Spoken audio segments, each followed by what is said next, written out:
Pero bago tayo magpatuloy ay pakilike ang ating video. Ganun din ang subscribe button, pati na rin ang bell icon para lagi kayong updated sa mga parating ko pang mga uploads.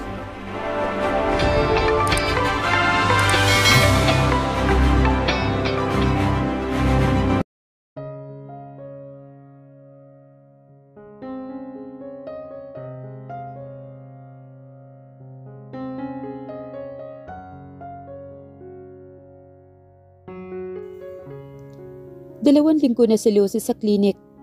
Sabi ni Vincent ay lumalakas na ang brain activity nito. Baka magising na ito. Habang nagpapahinga ang pamilya ni Lucy, ay siya ang nagbabantay rito. Ngayon ay kasama niya si Eleazar. Kalong niya ito sa kalapit na sofa. Naglalaro ito, kaya hinahayaan na lamang niya ito. Maya-maya ay tinuro ni Eleazar si Lucy. "Ano yun?" tanong niya sa bata, kahit hindi naman ito sasagot talaga. "Mama?" Napatigil naman siya. Natahimik naman si Eleazar. Iyon ang unang salitang binitawan nito. "Mama?" sabi niya ulit. Tinuro niya si Lucy. "Eleazar?" "Mama?" Noon niya nilingon si Lucy. Gumagalaw ang daliri niya. Nagmamadaling pinindot niya ang button para i-alert ang nurse station. Ang sunod na namalaya niya ay nasa silid na si Vincent at ganoon din ang pamilya ni Lucy. Nakita niya, parang slow-mo, bumukas ang talukap ng mga mata ni Lucy. Marahan siyang kumurap bilang sumipsip sa kinaroroonan niya. Muli na namang naiyak si Sarina at naroon si Simon para alalayan ito. Buhat niya pa rin si Eleazar at tinuturo pa rin si Lucy. "Mama?" Sinuri ni Vincent ang kanyang vital signs. May mga tanong ito sa kanya. "Do you know your name?" Tanong naman ni Vincent dito. Tumango ito pero hindi pa kayang magsalita. "Do you know them?" Turo naman ni Vincent sa pamilya nito. Muli naman itong tumango. Nakahinga siya na maluwag dahil hindi ito nagka-amnesia, tulad ng laging nangyayari sa may mga injury na ganoon. Nang makaalis naman si Vincent ay nagkayakapan ang mag-anak. Nanghihina pa si Lucy at tahimik pa rin ito. Hinayaan niya lang na yakapin ito ng kanyang pamilya. Nagtama ang kanilang mga mata at ang bilis ng tibok ng puso niya. Parang tumigil ang oras. Nakatayo lang sila doon at pinapanood sila ng ilang minuto bago tuluyang lumabas ng kwarto. Hinayaan na lang niya silang magsama. Nakaupo siya sa labas ng klinik nang lapitan naman siya ni Vincent. "Why are you here? Hindi ba dapat nandoon ka?" Ngumiti siya na malungkot dito. "Gusto ko silang bigyan ng oras. Matagal na silang nawalay sa isa't isa." "Yun ba talaga ang rason, Gael? Alam kong neurosurgeon ka, pero nakakabasa ka na rin ba ng iniisip ngayon?" Ngumisi naman siya. "Sa totoo lang, natatakot ako." "Bakit naman?" tanong naman ni Vincent. "Hindi talaga kami maayos na naghiwalay." Tumingala naman ito. "Naranasan ko rin yan." "Kay Dr. Almasan?" Tumango naman si Vincent. "Normal na matakot ka. Na baka ang nararamdaman nila sa atin ay hindi na maibalik. Sobrang nasaktan ko si Anika. Deserve kong pahirapan niya ako. Kasi nasaktan ko siya noon. I had these feelings na hindi na niya ako papapasukin muli sa buhay niya." "Anong ginawa mo?" "Mahal niya pa rin ako, Gael, at nararamdaman ko yun. Nakikita ko sa mga mata niya at nararamdaman ko sa tuwing kasama ko siya.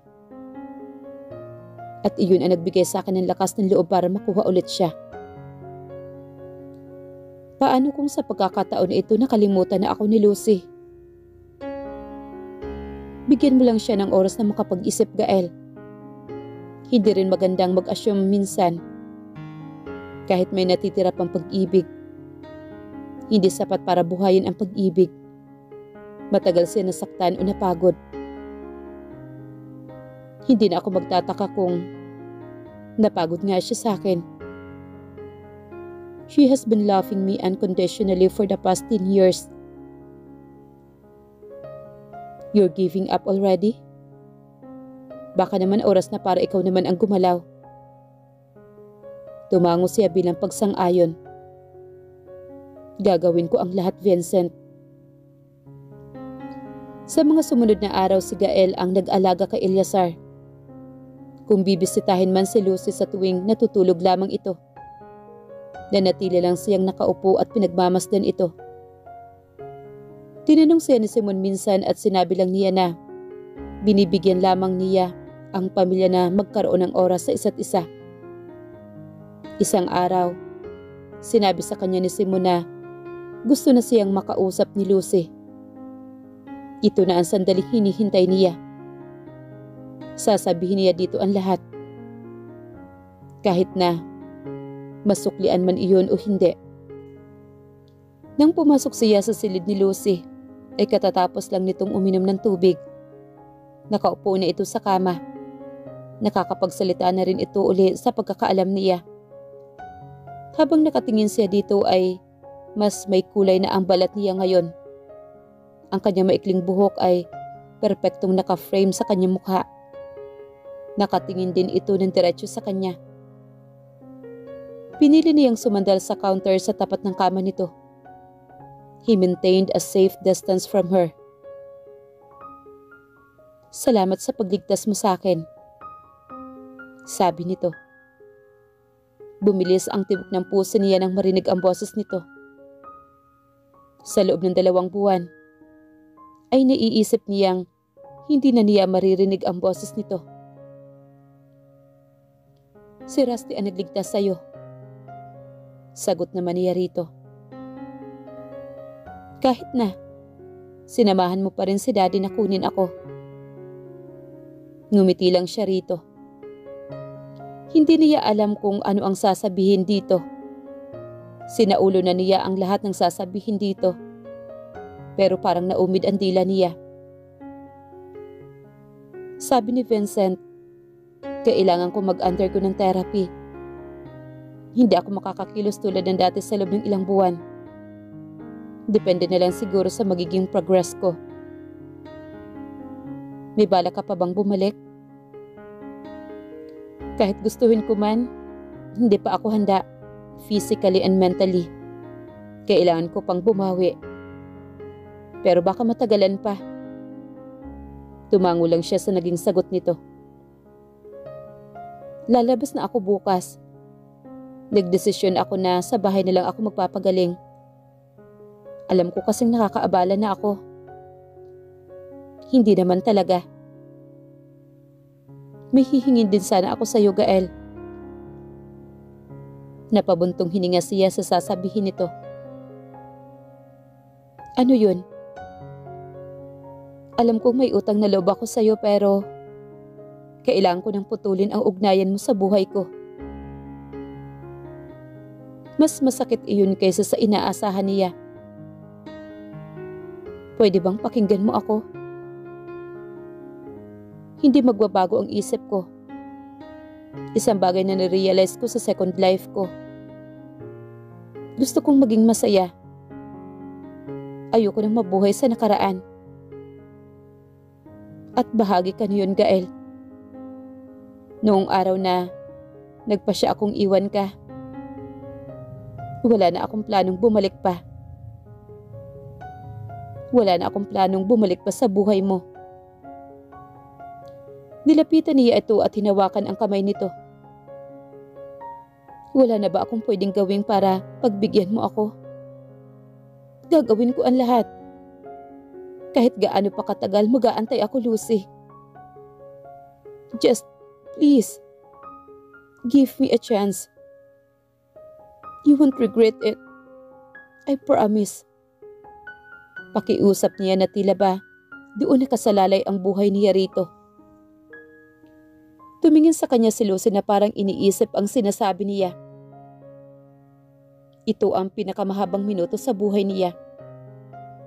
Nakatingin lang siya habang hinihila nito ang kamay niya. Tapos na tayo, Gael. Iyon na yun. Gusto kong gumaling physically or mentally. At maging ang puso ko. Gusto kong gumaling at hindi ko magagawa iyon kung makikita kita. Nakakausap kita o nakakasama kita. Ako naman ang pagbigyan mo ngayon. Bumuntong hininga siya para maibsan ang paninikip ng kanyang dibdib. Ayaw niya magdulot ng sakit dito. Ayaw na niyang pahirapan pa ito. Ang pagiging kasama ito ay isang pabigat sa kanya at hindi ito nakakatulong. Mariing na pabuntong hininga siya bago niya hinawakan ang mukha nito. Naiintindihan ko ang hinihiling mo. Wala ako sa posisyon para hindi ibigay yun sa'yo. Ngumiti siya na malungkot. Ang isiping buhay ka at hindi mo na ako mahal. Mas pipiliin ko iyon. Kaysa patay ka na mahal mo ako. Alam ko ang pakiramdam na mawala ka. 2 buwan ang nakakaraan. Kaysa ngayon na mawawala ka sa buhay ko pero magkaiba pa rin yun. Nilunok niya ang bukol sa kanyang lalamunan. Ang nais ko lang ang mas makakabuti sa'yo. Yung gusto mong alisin ako sa buhay mo, gagawin ko. Hindi mo kailangang magmakaawa. Tama ka. Karapat-dapat ka sa isang buhay na masaya. Kaysa sa buhay na naranasan mo noong parte pa ako ng buhay mo. Hinalikan niya ang buhok nito at tumingin siya sa mga mata nito. Mahal kita, Lucy. Tinuruan mo ako magmahal. Tinuruan mo akong maramdaman ang tunay na pagmamahal. Hindi ko man noon nasabi sa iyo pero mahal kita, Lucy. Binitiwan niya ang mukha nito at inilagay ang mga kamay sa bulsa. Hayaan mo akong tulungan kang ayusin ang iyong transportation. Tumango naman si Lucy. Salamat, Gael. Magpahinga ka na. I wish you all the best, Lucy. Mabigat ang mga hakbang niya habang papalabas ng kwarto. Para siyang robot na naglalakad. Naglalakad siya sa Sun Garden papunta sa bahay niya. Ang magandang tanawin ay hindi nagpagaan sa kanyang pakiramdam. Inayos niya ang lahat. Gaya ng sinabi niya rito. Habang nakaupo siya sa kanyang kama, tiningnan niya ang larawan ni Lucy at ang bulaklak sa tabi nito. Alam kong hindi na ako karapat-dapat sa iyo. Mula noong unang makita kita. Mula noong kinasal tayo.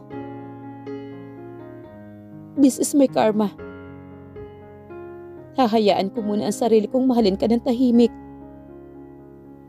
Kahit hindi ka nababalik sa akin, ikaw lang ang kikilalanan nitong puso ko. Sa iyo na siya huling titibok.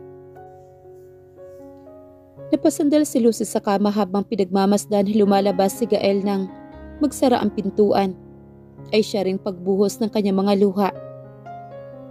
Mahirap ang desisyon. Matagal mawala ang pagmamahal sa puso. Hindi ibig sabihin na hindi na niya ito mahal.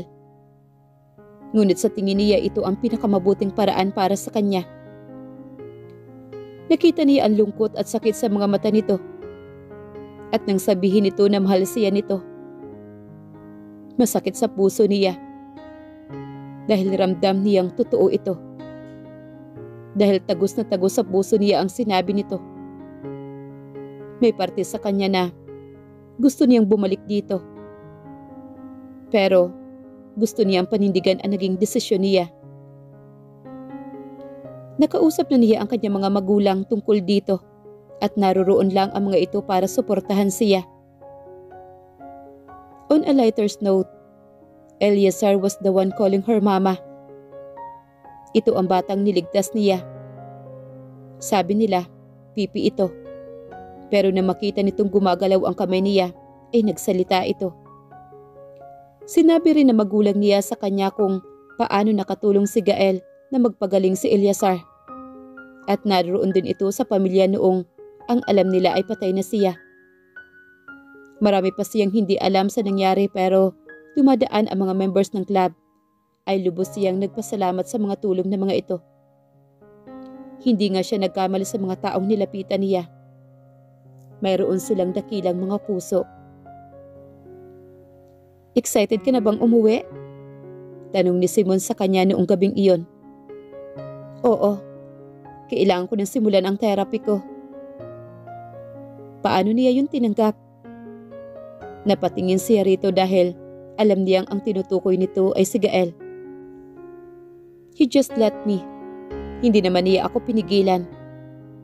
Sinubukan niya pero sa huli tinanggap na rin niya. Tumango ito habang inaayos ang mga gamit niya. Kumusta siya nung wala pa ako? Nagkibit balikat naman si Simon. Naging miserable. Mas malala. Para kay Mommy and Daddy, andito ako para sa kanila. At nandito sila para sa isa't isa. Pero si Gael, mas pinili niyang mapag-isa at lumayo sa mga kaibigan. Nakatulong din sa kanya si Eleazar kahit papaano. Dinadalaw niya ito at pinapasyal. Napatango naman siya. Hindi ko sinasabi ito para magbago ang isip mo.